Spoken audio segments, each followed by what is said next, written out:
Oke, assalamualaikum warahmatullahi wabarakatuh. Selamat pagi semuanya ya.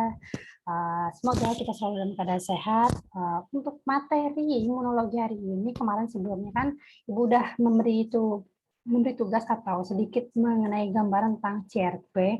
Kalian juga udah beberapa yang mengerjakan, maksudnya sudah mengerjakan semua ya.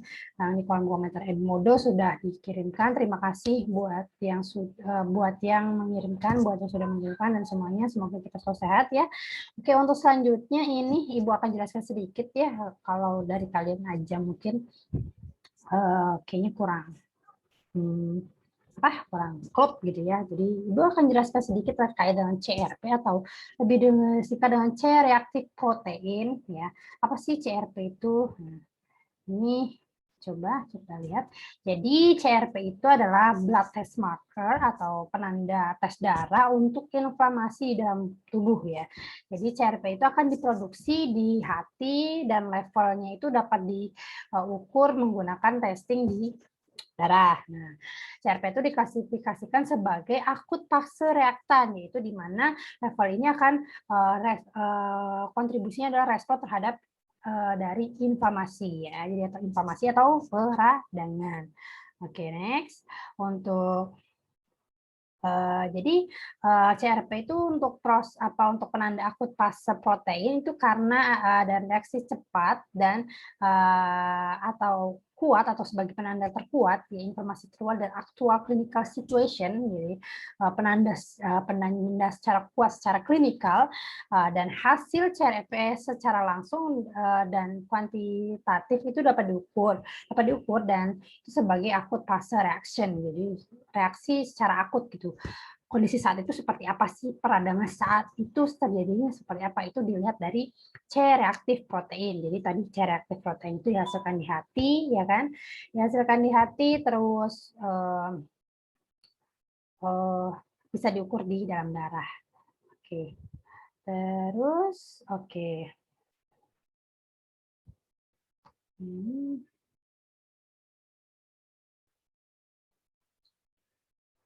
Jadi untuk mengukur CRP itu untuk prosedur, jadi untuk diagnostik prosedurnya itu untuk beberapa kasus seperti diferensiasi membedakan antara bakterial dengan viral infection atau virus infeksi gitu.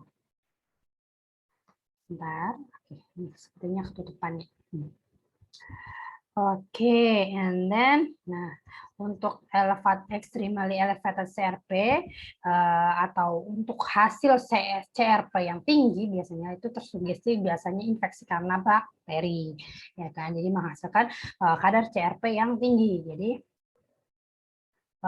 Jadi CRP juga level CRP itu juga bisa digunakan untuk monitoring atau efek dari treatment dari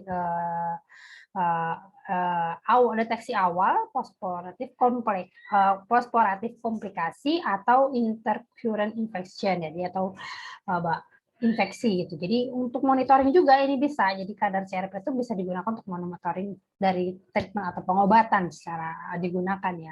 Pengobatan digunakan udah efektif apa belum untuk terlihat inflamasi, misal habis diberikan pengobatan kan tadi pertama CRP tinggi nih ya, CRP tinggi, oke, ini mungkin ini tadi infeksinya karena bakteri karena nilai CRP-nya tinggi. Oke, dari CRP-nya tinggi dilakukanlah treatment pengobatan di mana kita bisa lihat lagi apakah treatment pengobatan ini berhasil atau tidak, kita bisa lihat dari level dari CRP-nya seperti itu ya, di analisis lagi atau terjadi penurunan atau tidak gitu. Kalau penurunan berarti kan ada progres dari pengobatan yang telah dilakukan itu berjalan dengan baik seperti itu. Nah, jadi tes untuk CRP atau ini tuh ada rapid secara baik aja itu rapid latex agglutination test. Jadi prinsipnya itu berdasarkan aglutinasi. Oke, selain karena berdasarkan aglutinasi, jadi prinsipnya itu tes ini berdasarkan reaksi antara pasien serum yang berisi CRP sebagai antigen dan corresponding antibody coated yang terikat di bagian surface atau bagian permukaan di partikel latex. Jadi antara partikel yang coated atau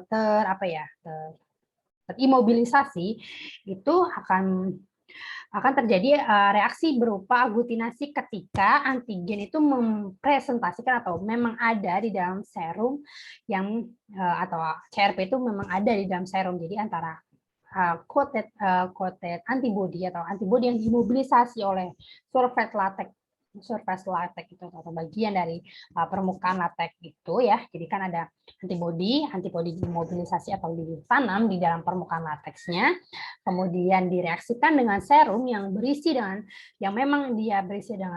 yang memang ada antigen berupa CRP. Ketika direaksikan, maka nantinya akan terjadi aglutinasi seperti itu. Kalau nggak ada antigen, maka kan tidak terjadi aglutinasi, karena prinsip dasarnya dari imunologi itu prinsipnya dasarnya adalah ketika ada antibody dan antigen yang sejenis, maka akan terjadi reaksi, yaitu berupa aglutinasi seperti itu ya.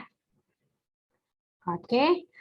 Nah, tes untuk CRP-nya itu materialnya itu berupa CRP latex reagen, glisin atau salin buffer, yaitu buat pengeceran, terus capillaire pipette, aplikator sticknya, glass slide-nya, ya slide-nya ini seperti ini ya di gambar, terus serologi pipette dan rubber bulb-nya. Oke. Next. Nah, untuk kualitatif tes itu kita misalkan reagen dan spesimen itu dibawa ke ruangan dulu ya, ke suhu ruangan sebelum digunakan. Jadi letakkan satu tetes, yaitu sekitar 40 mikron dari CRP positif kontrol. Ya, itu sebenarnya untuk melihat ya, positif kontrol itu melihat kalau positif itu seperti apa sih gitu. Untuk mengklarifikasi bahwa reagen ini memang bekerja dengan baik. Jadi ketika diteteskan satu tetes kontrol positif, kemudian direaksikan dengan reagennya, itu nanti hasilnya akan terjadi positif, reaksi positif. Kemudian juga di satu tetes juga CRP negatif kontrol, ya kontrol negatif dari CRP, di satu tetes itu sekitar 40 mikron, kemudian untuk sampelnya itu juga satu tetes itu sekitar 40 mikron juga. Ya, setelah itu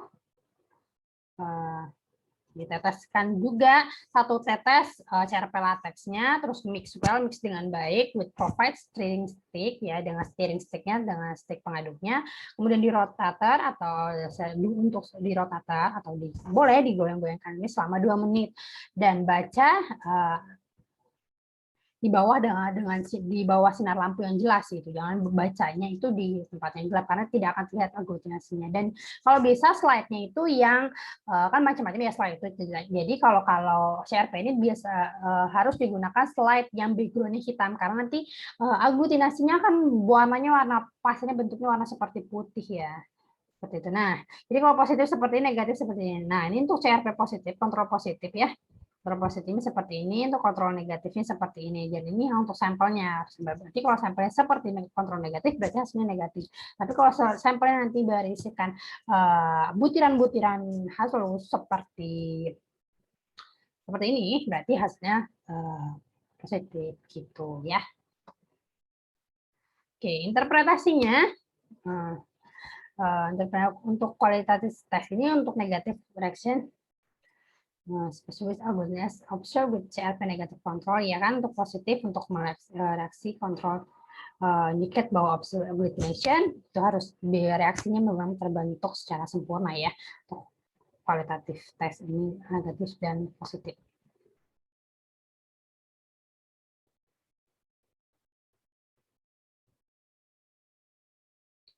Oke, untuk non-interfering, jadi tidak akan terjadi pengganggu itu ketika hemoglobinnya masih dalam kadar 10 gram per desiliter, kemudian bilirubinnya 20 mg per desiliter, lipemia atau kadar lemak dalam darahnya itu 10 gram per desiliter.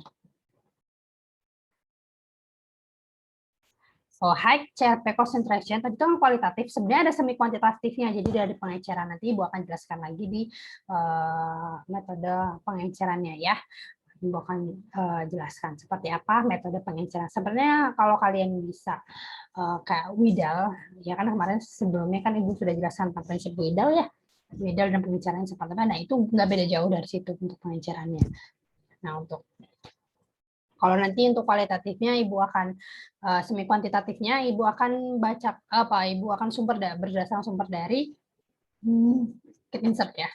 Akan pas dari Kit Insert. Nah, untuk catatannya high CRP concentration sample may give negative result ya. Nah, jadi harus jadi ketika CRP, konsentrasi CRP itu tinggi, itu justru akan memberikan negatif hasilnya yang negatif itu. Kadang memberikan hasil negatif. Jadi oleh karena itu diulang lagi tes sampelnya menggunakan satu tetesnya itu sekitar 20 mikroliter, bukan 40 kan. Kalau tadi 40, kalau ini 20 gitu. Nah, kekuatan dari dan kekuatan dari aglutinasi itu tidak ada indikasi atau tidak ada apa ya, tidak berkolerasi terhadap konsentrasi CRP terhadap tes sampel gitu. Jadi nggak ada hubungannya kalau dia cepat terjadinya terbentuk aglutinasi itu nggak ada hubungannya dengan itu tes sampelnya gitu. Jadi klinik untuk diagnostik klinik itu harus terintegrasi dengan laboratori data juga. Jadi nggak bisa hasil seperti itu aja nggak bisa. Jadi harus terintegrasi dengan data-data di laboratorium gitu seperti itu ya. Batasannya, jadi reaksi time critical in the reaction time is 2 minutes, jadi selama 2 menit itu drying of the reaction method cause false. Jadi kalau reaksinya udah kering itu akan memberikan akan memberi dampak bahwa akan terjadi hasil positif palsu gitu. Nah, terus juga membekukan CRP latex reagen itu akan memberikan hasil yang spontan terhadap aglutinasi, gitu ya. Jadi nggak boleh dibekukan, jadi harus di suhu kulkas ya, tapi tidak boleh dibekukan. Jadi suhunya itu di 8 derajat biasanya, tapi tidak dibekukan. Gitu. Jadi untuk direkomendasikan untuk mengecek negatif kontrol negatif bisa menggunakan testing menggunakan 1/10 pengenceran dengan salin dissolution gitu ya. Jadi nanti kalau semi kuantitatifnya Ibu akan jelaskan pakai kit insert, tapi kalau ini Ibu jelaskan secara general CRP itu apa, ya kan? Siapa yang memproduksi, gimana caranya kalau secara kualitatif, secara general kualitatif itu seperti apa, terus kenapa harus dicek CRP itu kita akan. Semoga ini sedikit membantu memperjelas kalian belajar terkait CRP, semakin jelas, semakin paham lagi. Semoga kalian dalam keadaan sehat dan semangat belajarnya. Oke? Assalamualaikum warahmatullahi wabarakatuh.